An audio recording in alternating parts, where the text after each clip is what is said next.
Saudara-saudara, tetapi memang prinsip kebangsaan ini ada bahayanya.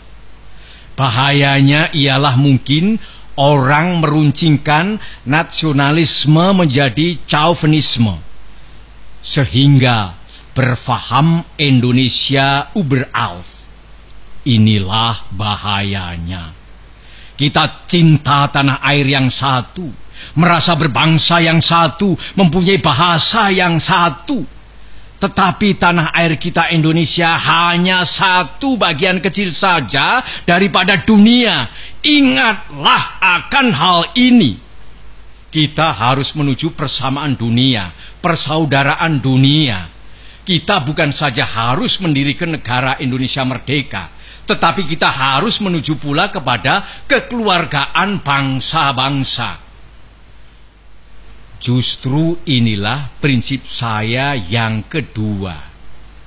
Inilah filosofis prinsip yang nomor 2, yang saya usulkan kepada tuan-tuan, yang boleh saya namakan internasionalisme. Internasionalisme tidak dapat hidup subur kalau tidak berakar di dalam buminya nasionalisme.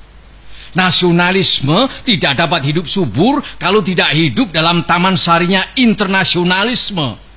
Jadi dua hal ini, saudara-saudara, prinsip 1 dan prinsip 2, yang pertama-tama saya usulkan kepada tuan-tuan sekalian adalah bergandengan erat satu sama lain. Kemudian apakah dasar yang ketiga? Dasar itu ialah dasar mufakat, dasar perwakilan, dasar permusyawaratan. Negara Indonesia bukan satu negara untuk satu orang, bukan satu negara untuk satu golongan, walaupun golongan kaya. Tetapi kita mendirikan negara semua buat semua, satu buat semua, semua buat satu. Saya yakin bahwa syarat yang mutlak untuk kuatnya negara Indonesia ialah permusyawaratan perwakilan. Dengan cara mufakat, kita perbaiki segala hal, juga keselamatan agama, yaitu dengan jalan pembicaraan atau permusyawaratan di dalam badan perwakilan rakyat. Apa-apa yang belum memuaskan, kita bicarakan di dalam permusyawaratan. Prinsip nomor 4 sekarang saya usulkan. Saya di dalam 3 hari ini belum mendengarkan prinsip itu, yaitu prinsip kesejahteraan, prinsip tidak akan ada kemiskinan di dalam Indonesia merdeka. Maka prinsip kita harus, apakah kita mau Indonesia merdeka yang kaum kapitalnya merajalela, ataukah yang semua rakyatnya sejahtera, yang semua orang cukup makan, cukup pakaian, hidup dalam kesejahteraan, merasa dipangku oleh Ibu Pertiwi yang cukup memberi sandang pangan kepadanya? Mana yang kita pilih, saudara-saudara? Kita sudah lihat di negara-negara Eropa adalah badan perwakilan, adalah parlementer demokrasi. Tetapi tidakkah di Eropa justru kaum kapitalis merajalela? Di Amerika ada suatu badan perwakilan rakyat, dan tidakkah di Amerika kaum kapitalis merajalela? Tidakkah di seluruh benua barat kaum kapitalis merajalela? Padahal ada badan perwakilan rakyat. Tak lain tak bukan sebabnya ialah oleh karena badan-badan perwakilan rakyat yang diadakan di sana itu sekadar menurut resepnya France Revolusi. Adakah keadaan yang demikian ini kita kehendaki? Saudara-saudara, saya usulkan, kalau kita mencari demokrasi, hendaknya bukan demokrasi barat, tetapi permusyawaratan yang memberi hidup, yakni politik ekonomi demokrasi yang mampu mendatangkan kesejahteraan sosial, yaitu bukan saja persamaan politik, saudara-saudara, tetapi pun di atas lapangan ekonomi kita harus mengadakan persamaan, artinya kesejahteraan bersama yang sebaik-baiknya. Saudara-saudara, apakah prinsip yang kelima? Saya telah mengemukakan 4 prinsip. 1. Kebangsaan Indonesia. 2. Internasionalisme atau perikemanusiaan. 3. Mufakat atau demokrasi. 4. Kesejahteraan sosial. Prinsip yang kelima hendaknya menyusun Indonesia merdeka dengan bertakwa kepada Tuhan Yang Maha Esa.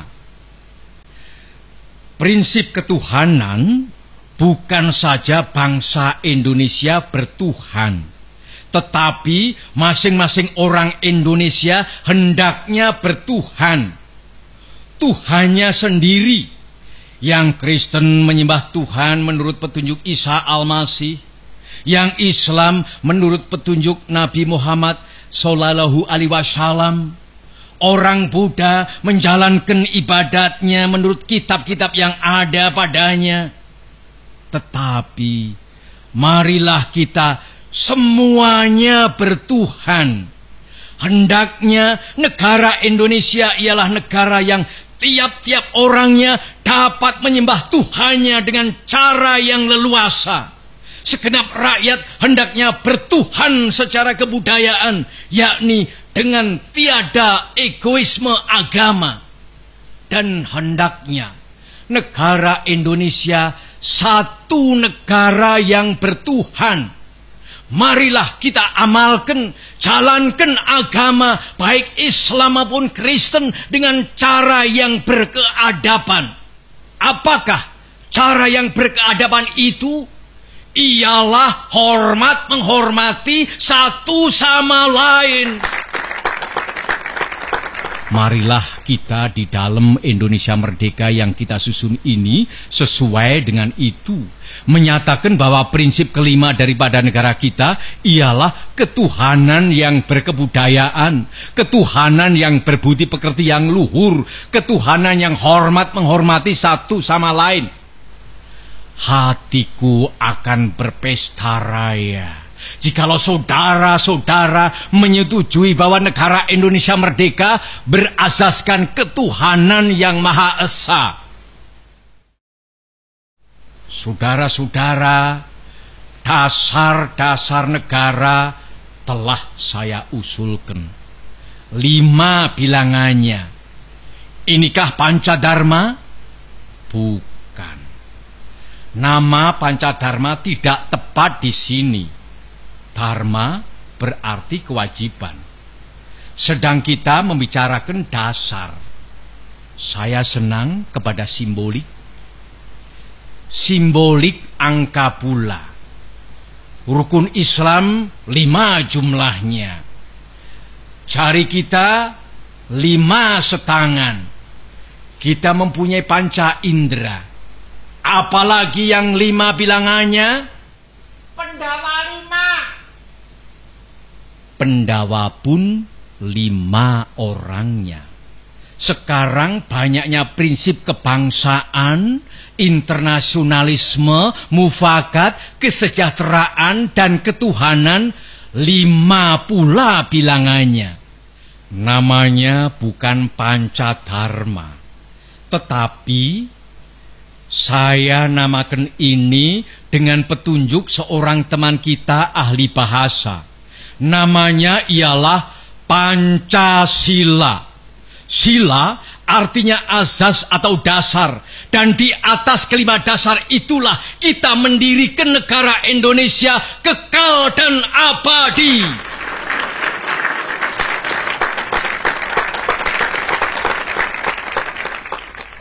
Atau barangkali ada saudara-saudara yang tidak suka akan bilangan 5 itu? Saya boleh peras sehingga tinggal 3 saja. Saudara-saudara tanya kepada saya, apakah perasan yang 3 itu? Berpuluh-puluh tahun sudah saya pikirkan dia. Ialah dasar-dasarnya Indonesia merdeka. Weltan saung kita. 2 dasar yang pertama, kebangsaan dan internasionalisme. Kebangsaan dan perikemanusiaan. Saya peras menjadi satu. Itulah yang dahulu saya namakan sosionasionalisme. Dan demokrasi yang bukan demokrasi barat, tetapi politik ekonomisme demokrasi, yaitu politik demokrasi dengan sosial rechtvaardigheid, demokrasi dengan kesejahteraan. Saya peraskan pula menjadi satu. Inilah yang dulu saya namakan sosiodemokrasi. Tinggal lagi ketuhanan yang menghormati satu sama lain.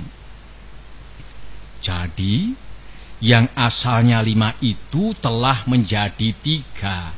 Sosionasionalisme, sosiodemokrasi, dan ketuhanan.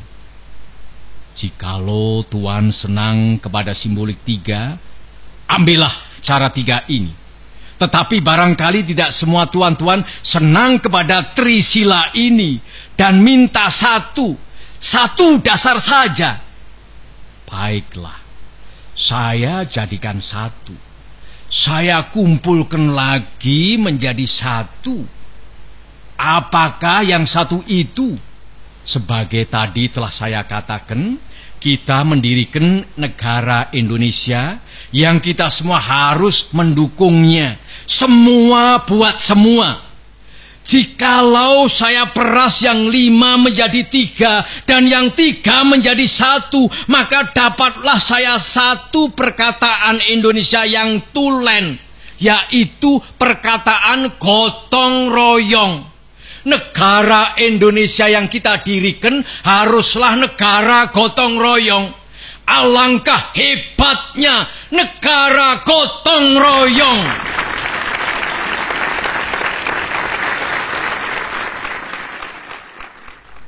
Marilah kita menyelesaikan karya, gawe, pekerjaan, amal ini bersama-sama. Gotong royong adalah pembantingan tulang bersama, pemerasan keringat bersama, perjuangan bantu binantu bersama, amal semua buat kepentingan semua, keringat semua buat kebahagiaan semua, holopis kontol baris buat kepentingan bersama. Itulah gotong royong.